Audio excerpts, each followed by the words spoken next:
एक बेटा जो कि अपने जीवन में काफी सफल हो चुका था। एक दिन वह अपनी माँ के पास गया और बोला, माँ, आज जो कुछ भी मेरे पास है और मैं जिस सफलता की बुलंदियों को पा चुका हूँ, वो सब आपके प्यार और ममता की ही देन है। इसीलिए माँ, मैं चाहता हूँ कि आपने जो प्यार मुझे दिया है, मैं उसका ऋण चुकाना चाहता हूँ। यह सुनकर माँ आश्चर्यचकित हो गई और बोली, नहीं बेटा, मुझे अपनी ममता और प्यार के बदले कुछ भी नहीं चाहिए। यह तो मेरा फर्ज था जो कि मैंने अपनी संतान के लिए किया।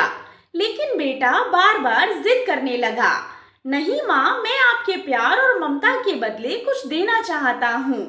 माँ, आप मांगो तो सही।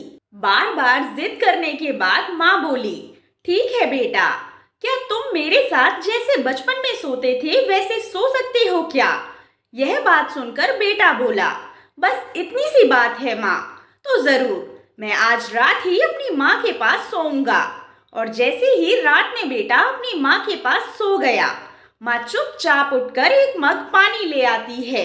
जहाँ वह सोई थी उस तरफ से पानी डाल देती है। धीरे धीरे वह पानी उसके बेटे की तरफ भी चला गया और फिर नमी से बेटा परेशानी महसूस करने लगा और दूसरी तरफ खिसक गया। फिर माँ ने और पानी डाल दिया, जिससे पानी दूसरी तरफ भी चला गया और नमी महसूस हुई तो वह तुरंत उठ गया और अपनी माँ के हाथ में मग देखकर गुस्से से बोला, माँ, आप ये क्या कर रही हो? मुझे सोने क्यों नहीं देती हो? आप मुझे गीले बिस्तर पर भला कैसे सुला सकती हो? तो माँ बोली, बेटा, जब तुम बचपन में मेरे साथ सोते थे तो ऐसे ही तुम भी बिस्तर गीला कर देते थे और फिर मैं दूसरी तरफ तुम्हें करके खुद गीले स्थान पर सो जाती थी। तुम तो मेरे प्यार और ममता का कर्ज चुकाना चाहते थे जो मैंने तुम्हारे लिए किया था। क्या तुम मेरे लिए केवल एक रात के लिए गीले में नहीं सो सकते हो?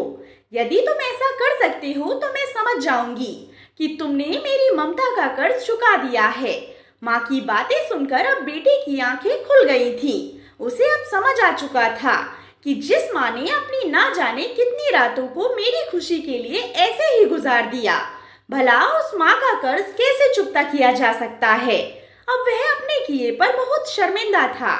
दोस्तों, माँ के प्यार और ममता के मोल को कभी भी नहीं चुकाया जा सकता है। माँ चाहे कितने भी दुख में क्यों ना हो, लेकिन एक माँ ही अपनी संतान के बारे में सोचती रहती है। इसीलिए हमें भूल कर भी माँ की ममता और प्यार का मोल नहीं लगाना चाहिए। अगर कुछ देना ही है तो हमें अपनी माँ के प्रति हमेशा प्रेम बनाए रखना चाहिए, क्योंकि इस दुनिया में हमारी माँ जैसा कोई नहीं। आशा करती हूँ आपको कहानी पसंद आई होगी। कहानी पसंद आई हो तो कहानी को लाइक एंड शेयर करें। कहानी के बारे में कमेंट कर अपनी राय जरूर दें। अगर चैनल पर नए हो तो चैनल को सब्सक्राइब करें। कहानी सुनने के लिए आप लोगों का बहुत बहुत धन्यवाद।